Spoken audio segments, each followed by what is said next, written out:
In this opening, as I call this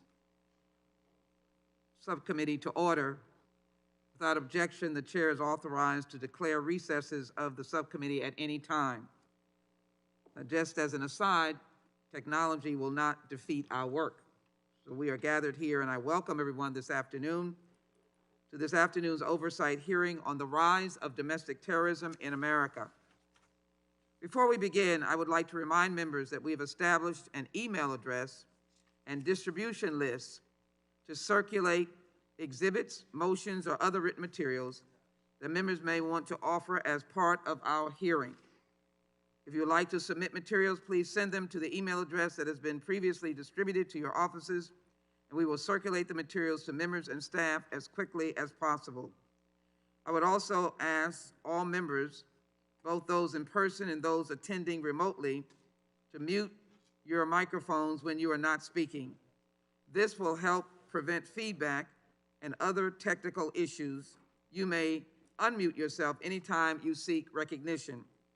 I would also remind all members that guidance from the Office of Attending Physician calls for all members to wear masks even when they are speaking. I will now recognize myself for an opening statement and emphasize the importance of this day. Over the course of the last 4 years, every corner of the United States has felt the impact of rise of domestic terrorism. Communities of faith, peaceful protesters, and even the United States Congress itself have been attacked by domestic terrorists.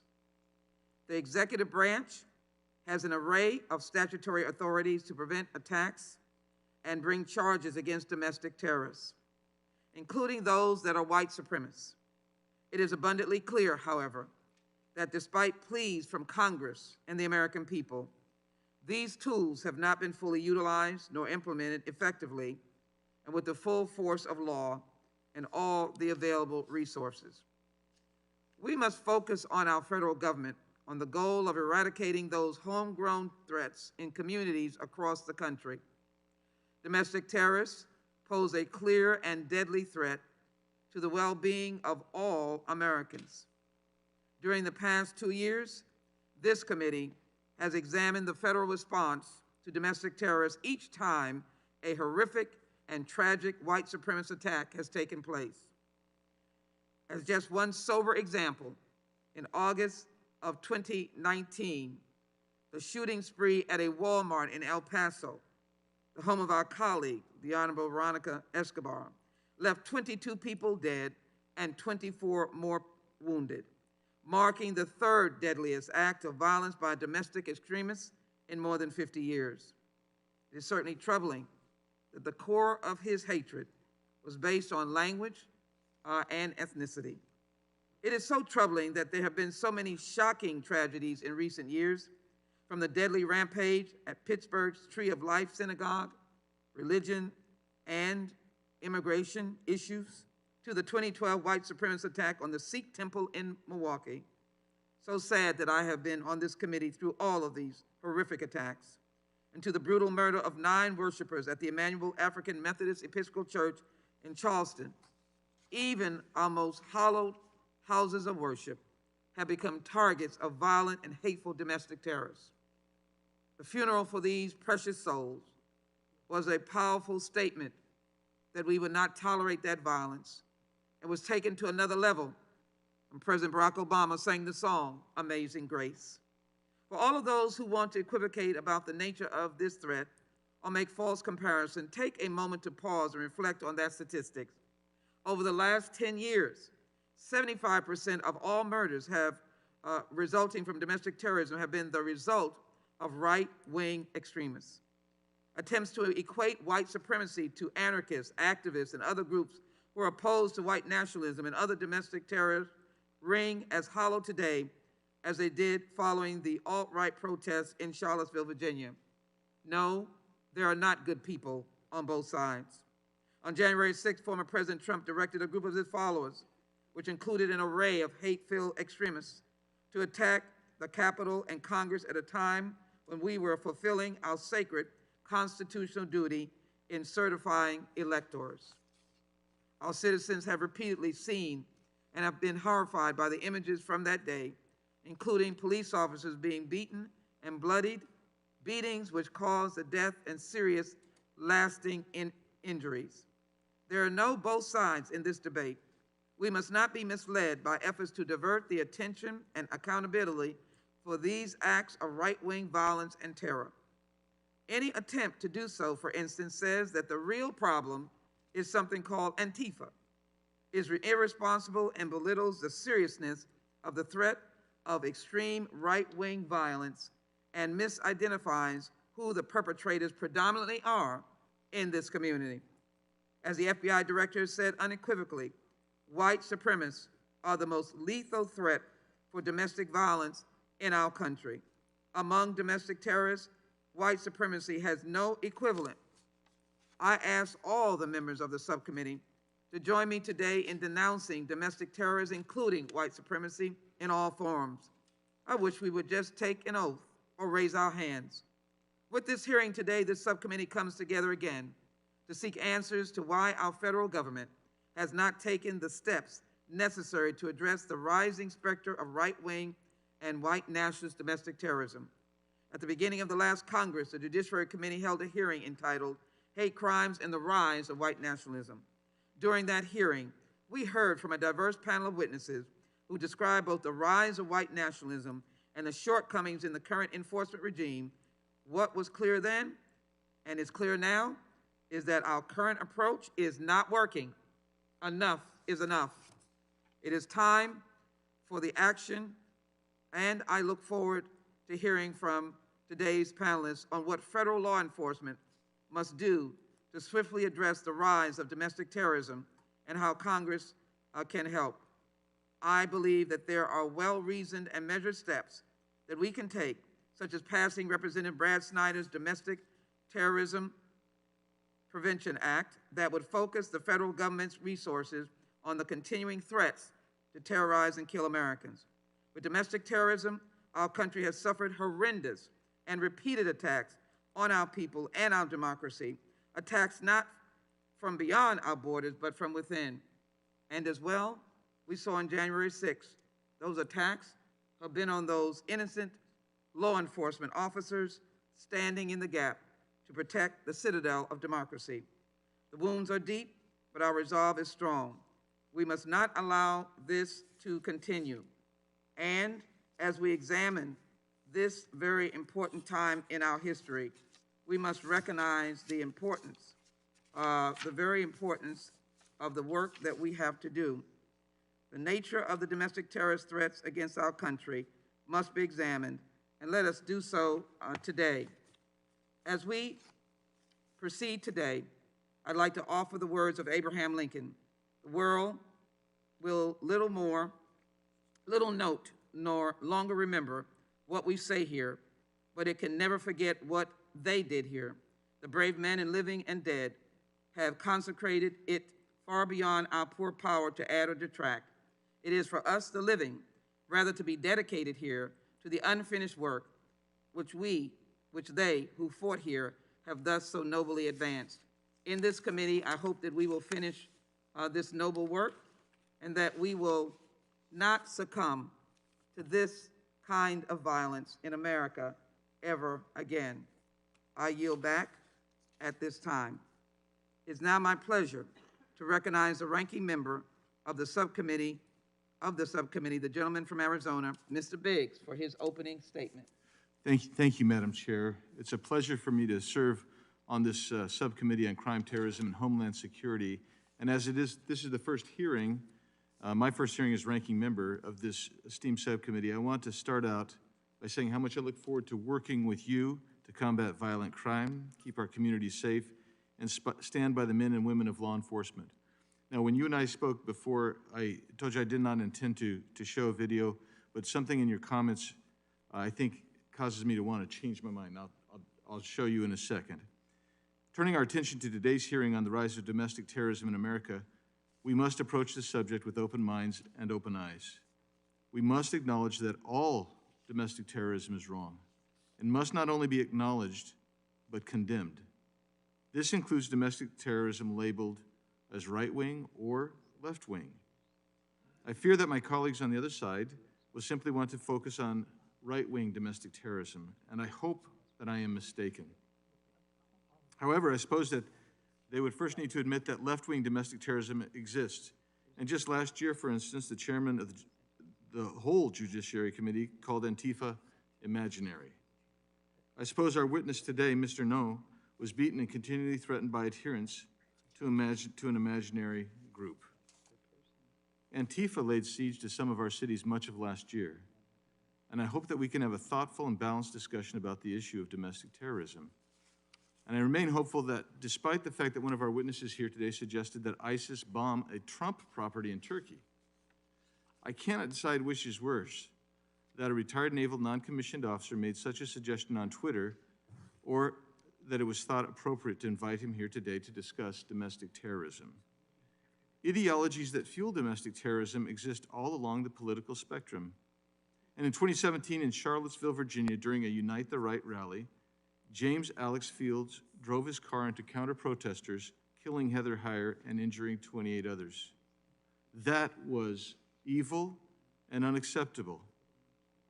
And comments made today and other times since that point need to be put into perspective. And with that, let's go with the video if we may, Madam Chair.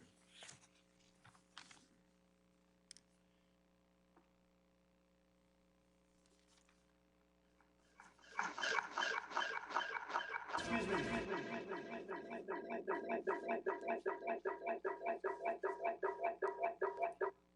Excuse me. To protest. And you had some very bad people. You also had people that were. Madam Chair, I would ask that just pause that for a second. With the Madam Chair, with the feedback that I suggest maybe some people don't have their computers on mute. If they have their computers on mute, that should allow for it to proceed without feedback. You may proceed. Thank you. Please proceed with the video.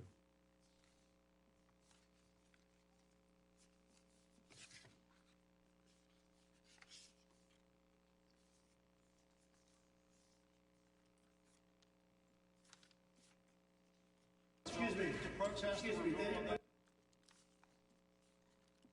to protest. Excuse me, they didn't put themselves down as you. And you had some very bad people in that group. But you also had people that were very fine people on both sides. You had people in that group, excuse me, I saw the same pictures as you did. You had people in that group that were there to protest the taking down of, to them, a very, very important statue and the renaming of a park from Robert E. Lee to another name. Well, no, George Washington was a slave owner. Was George Washington a slave owner? So will George Washington now lose his status? Are we going to take down, excuse me, are we going to take down statues to George Washington? How about Thomas Jefferson? What do you think of Thomas Jefferson? You like him? Okay, good. Are we going to take down the statue? Because he was a major slave owner. Now we're going to take down his statue. So you know what? It's fine. You're changing history, you're changing culture, and you had people, and I'm not talking about the neo-Nazis and the white nationalists, because they should be condemned totally. But you had many people in that group other than neo-Nazis and white nationalists, okay? And the press has treated them absolutely unfairly. Now, in the other group also, you had some fine people, but you also had troublemakers, and you see them come with the black outfits and with the helmets and with the baseball bats. You had a lot of bad people in the other group too. So the point is, the previous president, the former President Trump, called out neo-Nazis and white nationalists and said they should be condemned. I think there's no one in this room that would disagree with that statement. Earlier that same year, we saw politically inspired domestic terrorism that actually hit much closer to our home.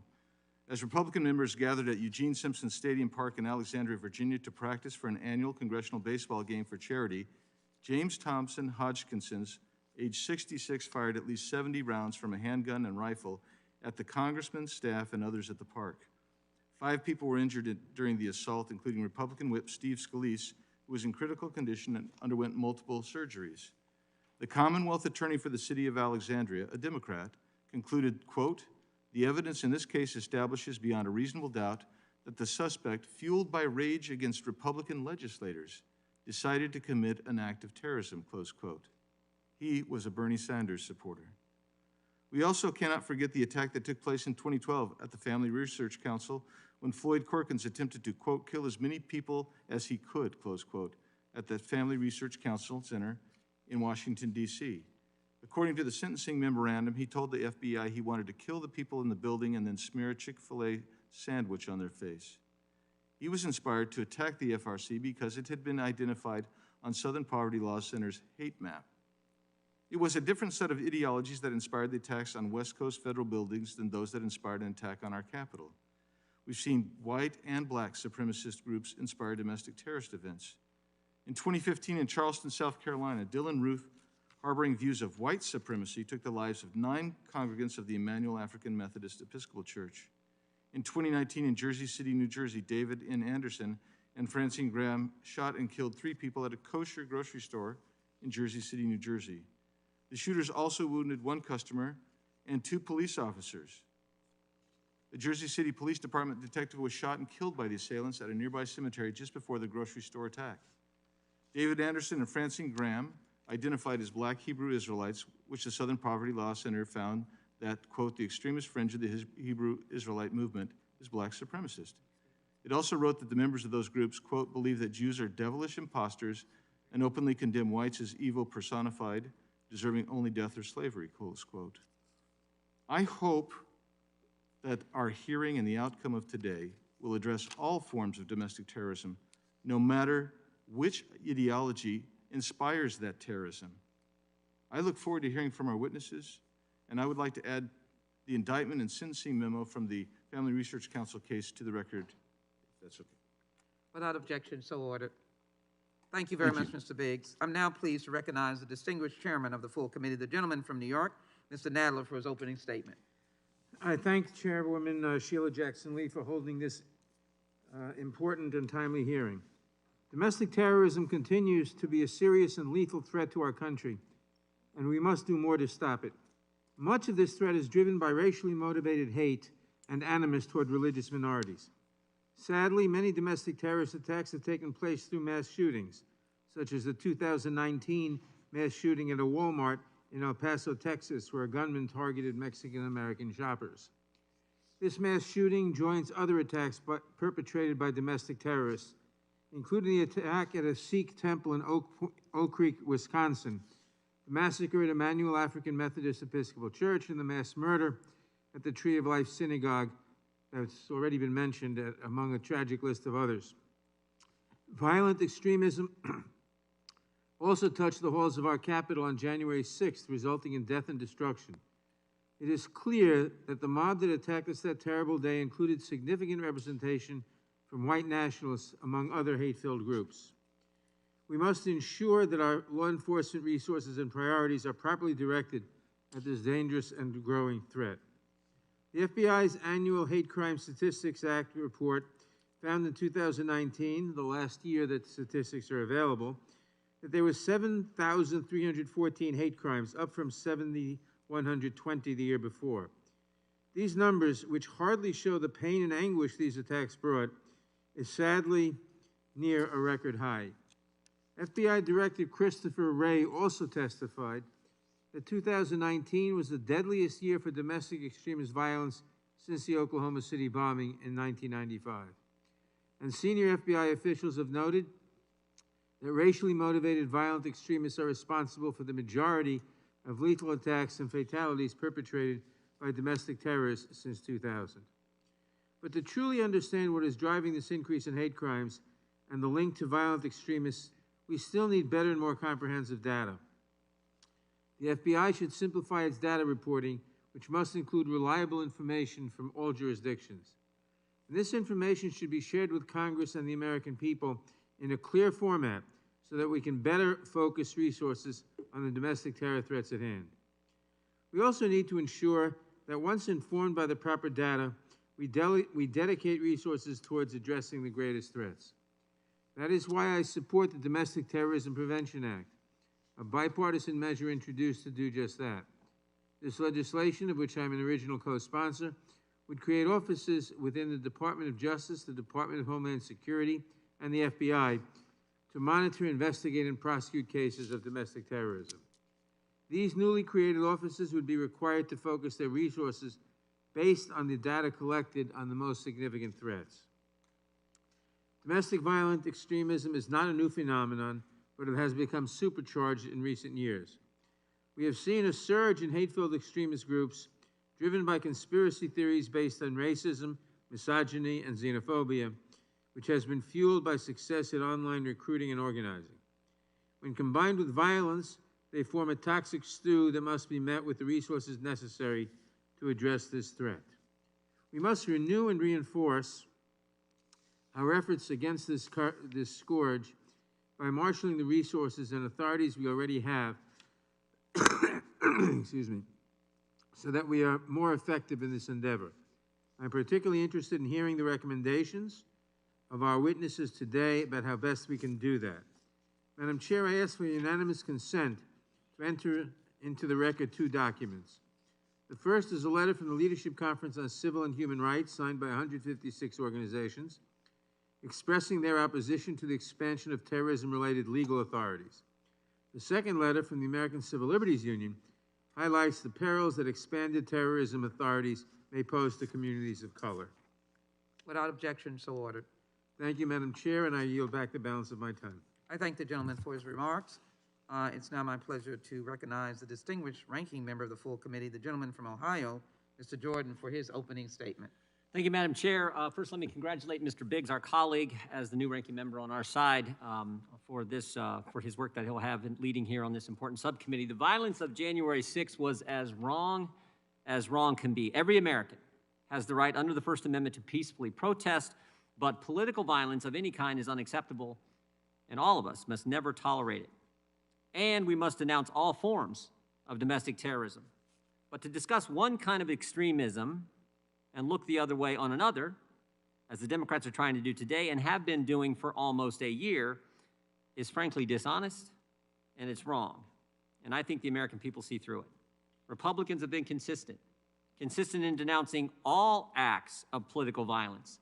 Violence that took place on the 6th of January 2021, and violence that took place across our country in major urban areas throughout the summer of last year. Unfortunately, Democrats have not. All last summer, Democrats looked the other way as violent left-wing extremists used legitimate protest about policing concerns as a vehicle to incite riots and reap destruction throughout our country. And while Americans watched their cities burn, some prominent Democrats in Congress downplayed the threat. Worse yet, some encouraged the violence. The current vice president publicly supported the riots last summer, even asking her supporters to contribute money to raise bail funds for violent extremists arrested in the riots. The Democrat chairman of this committee, this very committee, the Judiciary Committee, called Antifa an imaginary thing and Antifa violence a myth that's only spread in Washington, D.C. My guess is one of our witnesses today will have a little different story to talk about the violence of Antifa. Another Democrat called for there to be, quote, unrest in the streets. While there was unrest in the streets, you have a Democrat member of Congress calling for unrest in the streets. Last July, when former Attorney General Mr. Barr urged this committee to condemn mob violence and destruction of federal property, not one single Democrat spoke up. Last September, we wrote the chairman demanding that we convene a hearing on left-wing violent extremism to confirm that it's not a myth. As was claimed, we're still waiting on a response. Antifa and left-wing violence are certainly no myth. In fact, a recent study showed that attacks by left-wing violent extremists have more than doubled from 2019 to 2020. Violence, whether in Washington, D.C., or Portland, Oregon, or any other place in this country, should be condemned. All forms of it, all the time, by both parties. I hope we can have an honest and productive conversation. Madam Chair, I yield back. I thank the gentleman, Mr. Jordan, for his opening remarks. It's now my privilege to welcome all of our distinguished witnesses, and we thank them for their participation. I'll begin by swearing in our witnesses. I ask our witnesses testifying in person to rise, and I will stand with you. And I ask our witnesses testifying remotely to turn on their audio. Make sure I can see your face. Wave your hand. Yeah, I can see you. All right. And raise your right hand while I administer the oath. Witnesses stand or unmute and raise their right hand. Do you swear or affirm, under penalty of perjury, that the testimony you're about to give is true and correct to the best of your knowledge, information, and belief, so help you God? I do. I do. Thank you so very much. The witnesses have responded. Let the record show that the witnesses answered in the affirmative. Thank you, and please remain seated. To the members, let me indicate that we're in the midst of 4 votes, and we're going to attempt to hear at least 1 or 2 witnesses. I'm keeping my eye on the calendar, the floor, as I know your staff are. And then we'll recess and try to get back here as quickly as possible. Thank you, Mr. Biggs, for your indulgence and your cooperation. We will now proceed with the witness introductions. Mr. Wade Henderson currently serves as the interim president of the Leadership Conference on Civil and Human Rights. He previously served as president of the Leadership Conference for more than 20 years. Prior to joining the Leadership Conference, Mr. Henderson was the Washington Bureau Director of the NAACP, Associate Director of the Washington National Office of the ACLU, and Executive Director of the Council on Legal Education Opportunity. Mr. Malcolm W. Nance. Malcolm W. Nance retired from the United States Navy as a Senior Chief Petty Officer. While in uniform, Mr. Nance worked in naval cryptology, where the focus was on counterterrorism, intelligence, and combat operations. Following the September 11 attacks, he served as an intelligence and security contractor in Iraq, Afghanistan, the UAE, and North Africa. He is founder and executive director of the Terror Asymmetrics project on strategy. And in 2016, he published 2 books, Defeating ISIS, Who They Are, How They Fight, What They Believe, and the Plot to Hack America. Annie Ngo. Mr. Annie Ngo is a journalist who has written reports for the New York Post, Newsweek, and others. He is the author of Unmasked Inside Antifa's Radical Plan to Destroy Democracy. Michael German is a fellow with the Brennan Center for Justice, Liberty, and National Security Program. He is a former special agent with the FBI. There he conducted undercover operations against white supremacists and far-right militia groups engaged in the manufacture and use of explosives and illegal firearms. In addition to his current role, Mr. German served as an adjunct professor of law, enforcement, and terrorism at the National Defense University. Please note that each of your written statements will be entered into the record in its entirety. Accordingly, I ask that you summarize your testimony in 5 minutes. To help you stay within that time, there is a timing light on your table or where you are virtually viewing it from. When the light switches from green to yellow or your clock starts to down the numbers to 2 minutes, 1 minute, you have 1 minute to conclude your testimony. When the light turns red, it signals your 5 minutes have expired. Mr. Henderson, welcome. You may begin. Thank you. Chairperson Jackson Lee, full committee chairman Nadler, Chairperson Biggs, and full committee member Jordan, and members of the committee. Thank you for holding this hearing today on the federal response to domestic terrorism. I'm Wade Henderson, Interim President and CEO of the Leadership Conference on Civil and Human Rights, a coalition of more than 200 national organizations working to build an America as good as its ideals. This hearing, in the wake of January 6th attack on the Capitol, is important. Last month's attack, fueled in part by white nationalism and anti-Semitism that has long thrived in our country, horrified us all. But for those of us who represent marginalized people, the violence did not surprise us because sadly it is not new. We are all too familiar with the ways in which white supremacy has long thrived in our country. We also know that for too long, the threat of white nationalist violence has been weaponized, not only by white supremacists, but also by laws and programs that target us rather than protect us. I'd like to offer 4 recommendations today. First, Congress must pass the Domestic Terrorism Prevention Act without any poison pill amendments that would create a new charge and demand that federal agencies show how they are fighting white supremacist violence. Federal law enforcement already has statutes and investigative powers to combat violence fueled by white supremacy, including over 50 terrorism-related crimes and over a dozen other criminal laws. But it has lacked the will to use them, and the DTPA would help address this. Importantly, the bill would not create new domestic terrorism charges or sentence enhancements that would ultimately harm our communities.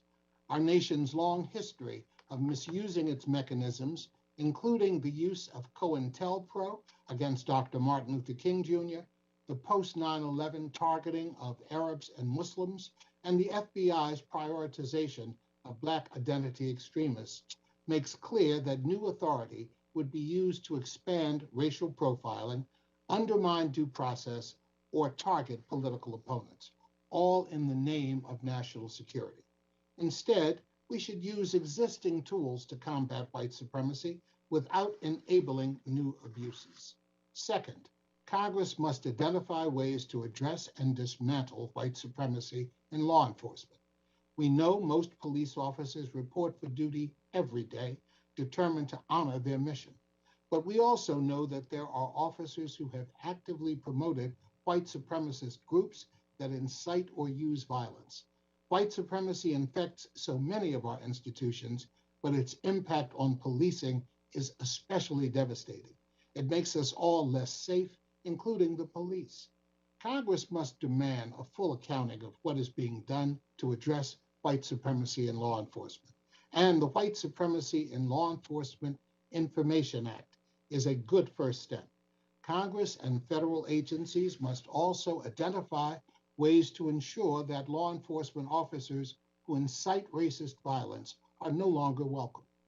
Third, Congress must pass legislation and appropriations to enhance the federal response to hate crimes.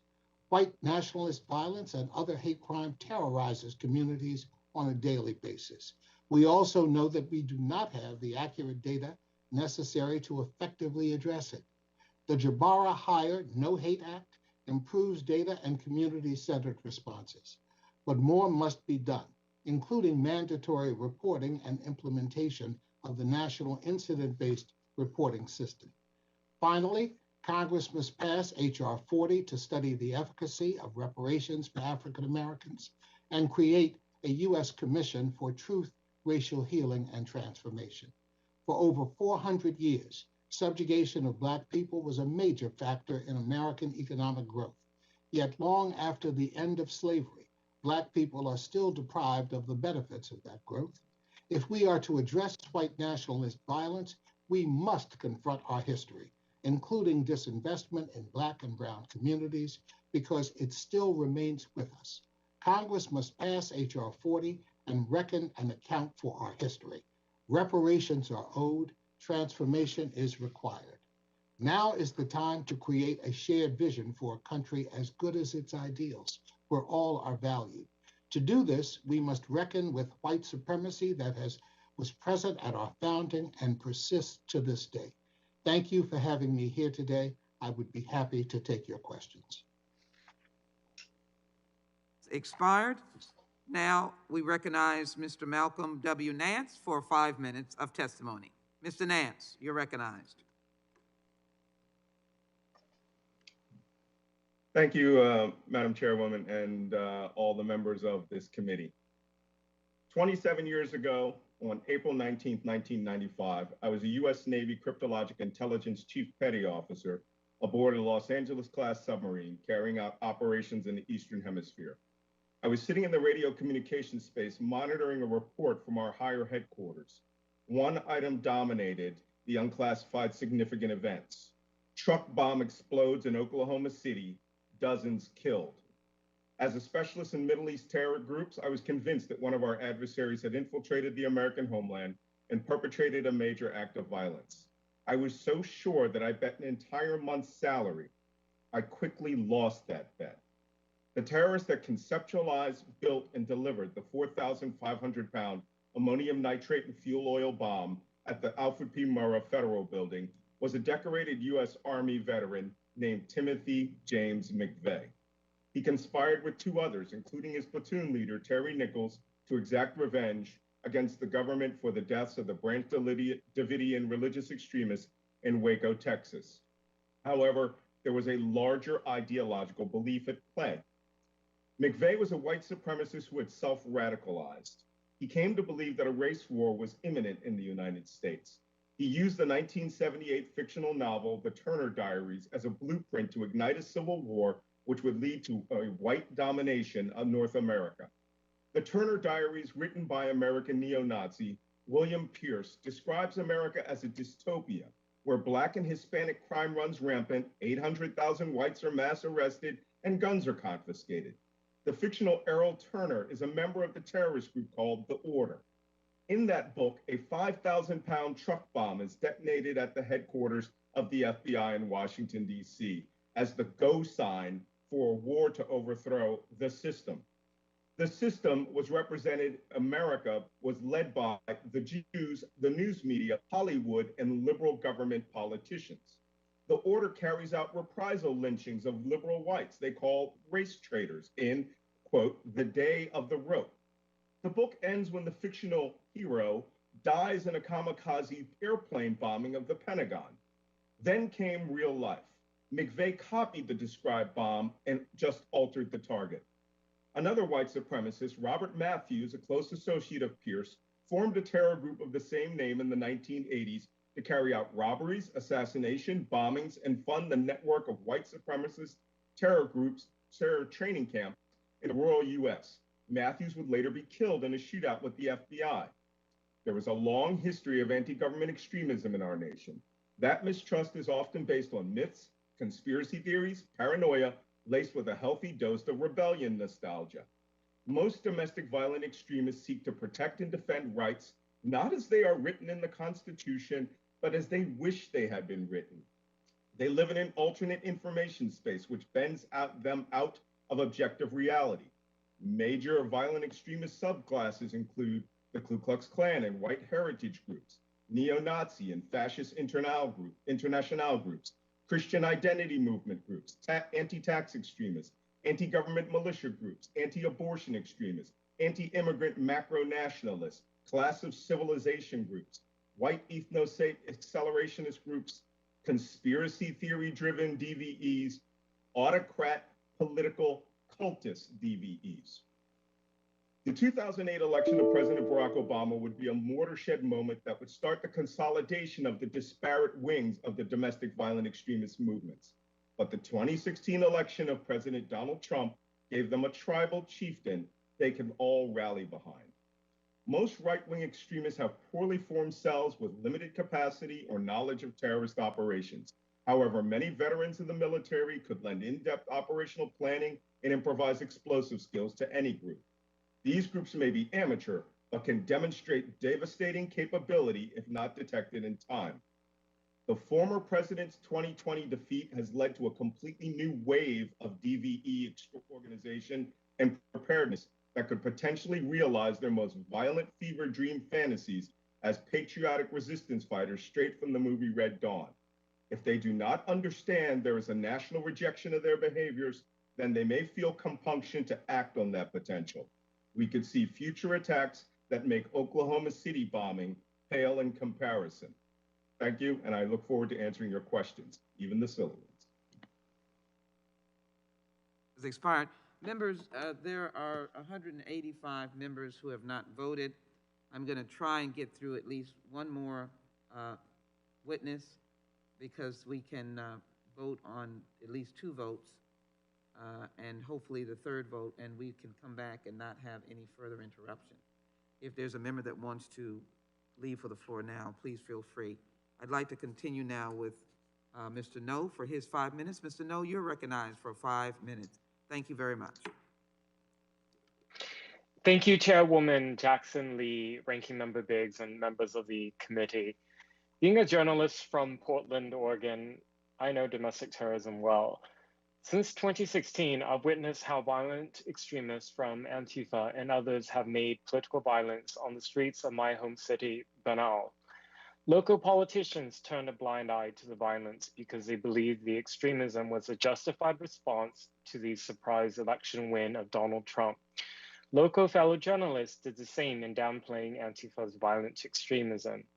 Today, I ask that you don't do the same. From 2016 through 2019, Portland and the surrounding area suffered dozens of violent protests, mass street brawls, and riots that resulted in serious bodily injuries, arson attacks, and property destruction. By 2020, Antifa exploited the anger around the death of George Floyd and others to launch an unprecedented attempted insurrection in Portland. For more than 120 recurring days, Antifa carried out nightly riots targeting federal, county, and private property. They developed a riot apparatus that included streams of funding for accommodation, travel, riot gear, and weapons. This resulted in a murder, hundreds of arson attacks, mass injuries, and mass property destruction. To put that into context for those here today, similar actions that occurred at the Capitol Hill riot on the 6th of January 2021 were repeated every night, months on end in the Pacific Northwest. In Seattle, Antifa and far-left extremists seized 6 blocks of city territory that they said was autonomous. It resulted in 6 shootings and 2 murders over a period of 3 weeks. In July 2020, then DHS Deputy Secretary Ken Cuccinelli reported to Congress at a Senate hearing that at least 277 injuries have been inflicted on about 140 federal agents protecting the Mark O. Hatfield U.S. Courthouse in Portland. With my own eyes, I witnessed black-clad, masked militants setting fires to buildings occupied by people. The Antifa came armed with homemade IEDs, guns, and knives. They blinded their targets with powerful lasers before throwing projectiles like rocks, glass, and frozen water bottles. Some of them even brought electric power tools to cut apart the fencing that was set up to protect the courthouse. Andrew Faulkner, one of the few federal suspects indicted over rioting charges, allegedly possessed pipe bomb components and a machete at the time of his arrest. The following month, a self-described Antifa member hunted down a Trump supporter in downtown, is shot and dead point blank before fleeing out of state and being killed by federal authorities the following week. He left behind a trail of posts on his social media indicating his desire for an armed conflict with the state, which he viewed as fascist. I'm encouraged today to see lawmakers discussing the important subject of domestic terrorism, but I'm concerned that our representatives are increasingly viewing this through a partisan lens. This puts all Americans at risk. Those speaking before and after me can illuminate and educate us on far-right terrorism, a threat extremely well tracked by government agencies, nonprofits, and journalists. Much less understood is the terrorism threat from the far left, particularly Antifa. Far-left terrorism isn't new in the US. It has a long history in the second half of the 20th century, where groups like the Weather Underground, the Black Liberation Army, and the May 19 Communist Organization carried out bombings, robberies, and jailbreaks in the name of anti-racism. Antifa are continuing that legacy today and use the cloak of anti-fascism to shield themselves from criticism and to fool well-meaning people into becoming allies. In September 2020, FBI Director Chris Wray told lawmakers that Antifa is real and that the FBI investigates the threat coming from violent anarchist extremists who identify with Antifa. We should heed his warnings. Domestic terrorism is not partisan. Both the far left and the far right seek to delegitimize and destabilize the republic. Thank you, and I look forward to your questions. Time has expired. Thank you so very much. Mr. Michael German, you're recognized for 5 minutes. And members, there's still more than 143 members waiting to vote that have not yet voted. Mr. German, you are now recognized for 5 minutes.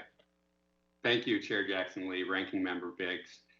Chair Nadler and Ranking Member Jordan, and members of the subcommittee for inviting me to testify. The failure to prepare for the January 6th attack on the Capitol is an indictment of the counterterrorism intelligence enterprise built since 9/11. The Justice Department prioritized international terrorism investigations, which in practice primarily targeted Muslims, over domestic terrorism investigations, which did not. International terrorism investigations often involve resource-intensive monitoring and infiltration of Muslim American communities to preemptively identify and selectively prosecute individuals who have never committed an act of violence. Federal government's domestic terrorism efforts, on the other hand, investigate and prosecute only a small percentage of the violent acts actually committed by white supremacists and other far-right militants, including violence committed at rallies all across the country over the last 4 years.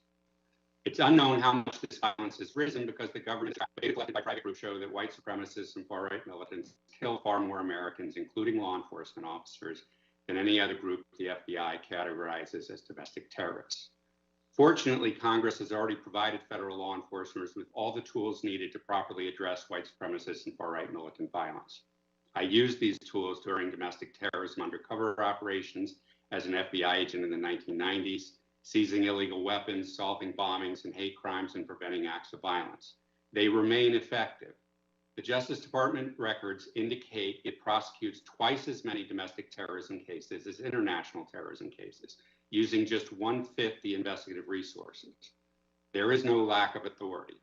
There are 52 federal crimes of terrorism that apply to domestic acts and dozens of civil rights, organized crime, violent crime, and conspiracy statutes that prosecutors regularly use in domestic terrorism cases. The problem is that the Justice Department and the FBI choose not to prioritize the investigation and prosecution of white supremacists and far-right violence as a matter of policy and practice. They do not even collect accurate data regarding such attacks. Instead, the Justice Department and FBI use these terrorism authorities most aggressively against groups that rarely, if ever, commit fatal attacks. Targeting individuals or groups engaged in civil disobedience or property crimes as terrorists wastes resources and diverts investigators' attention. The Trump administration's efforts to brand anti-fascism as a terrorist threat reportedly distracted the FBI from investigations into violence committed by white supremacists and far-right militants. Despite an aggressive push to investigate protesters as terrorists, federal prosecutors failed to link last year's protest arrests to Antifa, according to reports. Given the Justice Department more power without increased authority will lead to further abuse. Congress needs accurate data about how the Justice Department and the FBI utilize their domestic resources, but they have thwarted efforts to obtain this data. The Justice Department redacts docket information when it discloses non-sensitive prosecutive data to the public, making it impossible to cross-check claimed statistical accomplishments against case records. The Brennan Center is suing the Justice Department to obtain these docket numbers in terrorism prosecutions. The FBI also thwarted congressional demands for data regarding its domestic terrorism program. In 2019, Congress passed the National Defense Authorization Act, which required the FBI to produce data by June 2020 that would allow Congress to determine if the FBI was disproportionately investigating groups that committed fewer fatal attacks. The Bureau has not produced it. The FBI also modified its domestic terrorism categories in a manner that could obscure how it uses its counterterrorism resources. Finally, the FBI regularly warns its agents that white supremacists and far-right militants they investigate often have active links to law enforcement. So it isn't surprising that several police officers were among those arrested for breaching the Capitol, and many more remain under investigation. Oath Keeper membership records reportedly included applicants claiming to be Immigration and Customs Enforcement officers, a Secret Service agent, and 2 FBI employees. Yet the Justice Department has no national strategy to protect communities policed by these dangerously compromised law enforcers. The involvement of law enforcement and military in these groups makes them more dangerous. Congress should require the Justice Department to do what it has refused to do thus far: properly prioritize these investigations by producing a comprehensive national strategy to combat white supremacist and far-right militant violence and the infiltration of law enforcement. Failing to do so undermines the rule of law and the nation's security. Thank you, and I look forward to your questions. The gentleman's time has expired. Let me thank all the witnesses for their testimony at this time. Members, I will now call for a recess of this committee hearing. I ask that members pay attention to either staff notifications or their own electronic device. We will try to participate in all the votes on the floor unless there's some irregularities that will occur, and then we'll notify that we're returning while the irregularities are played out in the next series of votes that we have to participate in. The hearing is now a recess. Thank you.